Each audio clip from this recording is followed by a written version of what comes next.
दो लोग थे जो आपस में बहुत मोहब्बत करते थे, फारूक और सोलेहा। और फारूक और सोलेहा आपस में मोहब्बत करते थे। उन्होंने शादी की। शादी के 3 महीने बाद जिहाद का ऐलान होता है और फारूक जाते हैं जिहाद पर। जिहाद के जाने से पहले वो अपनी अहलिया, अपनी बीवी सोलेहा को 30,000 दिनार देते हैं। 30,000 दिनार एक यूके के आदमी ने कैलकुलेट किया और कहा कि वो होते 2 मिलियन पाउंड। 2 मिलियन पाउंड को मैं तब्दील करूंगा रुपये में, हो जाता है 15 करोड़ रुपये।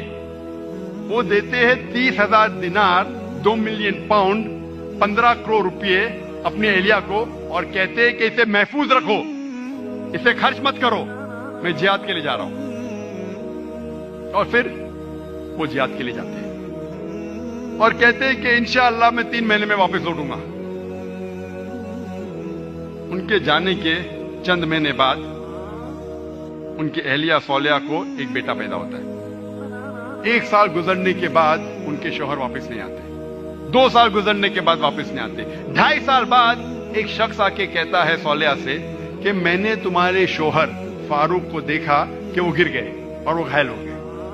फिर चंद साल गुजरते हैं, फिर भी फारूक वापस नहीं आते।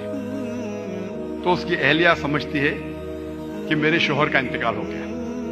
लेकिन 30 साल बाद फारूक वापस मदीना लौटते हैं और उनकी ख्वाहिश थी कि मैं मेरी अहलिया से मिलूं। लेकिन वो बहुत परहेजगार थे।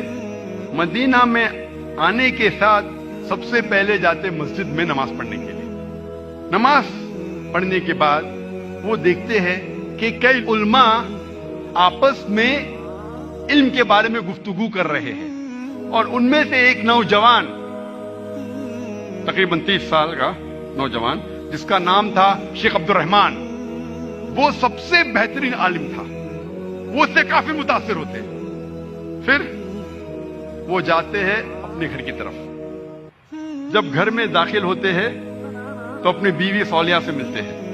वो दोनों खुशी के मारे रो पड़ते हैं। उसके बाद फारूक पूछता है कि मेरे 30,000 दिनार तो महफूज है ना, आपने उसे खर्च नहीं किए? तो उसकी अहलिया पूछती है, आप घर आने के पहले मस्जिद गए थे? हाँ बिल्कुल सही, मैं मस्जिद गया था। वहां आपने उल्मा को देखा? हाँ मैं देखा। कैसे? बहुत अच्छे। खुशी की बात है कि इस शहर में ऐसे उल्मा हैं। तो उसकी अहलिया उससे पूछती है, सबसे बेहतरीन आलिम आपको कौन लगे? तो फारूक कहते सबसे बेहतरीन आलिम थे शेख अब्दुल रहमान।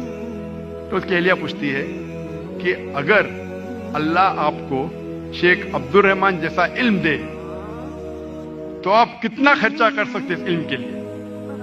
तो फारूक कहता है ये सारे 30,000 दिनार मैं खर्च कर सकता हूं ऐसा इल्म हासिल करने के लिए।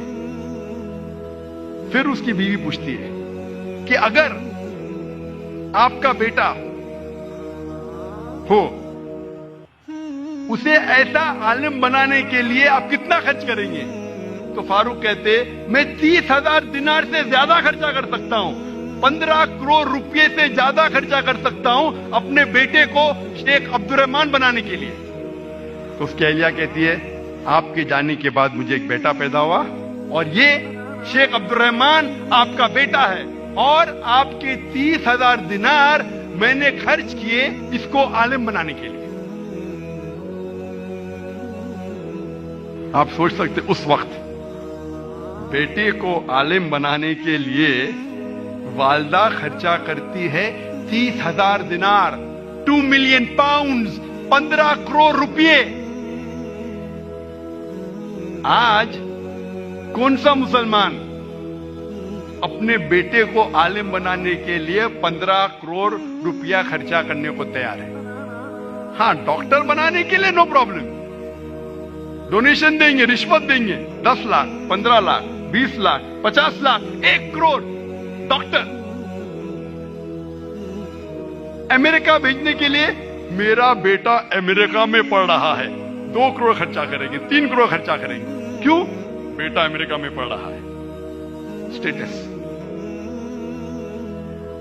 मैं ये जानना चाहता हूं कि कितने मुसलमान अपने बेटे को आलिम बनाने के लिए 15 करोड़ खर्चा करेंगे। तो ये मिसाल है वालदा की, किस तरीके से उन्होंने अपने बच्चों की परवरिश की।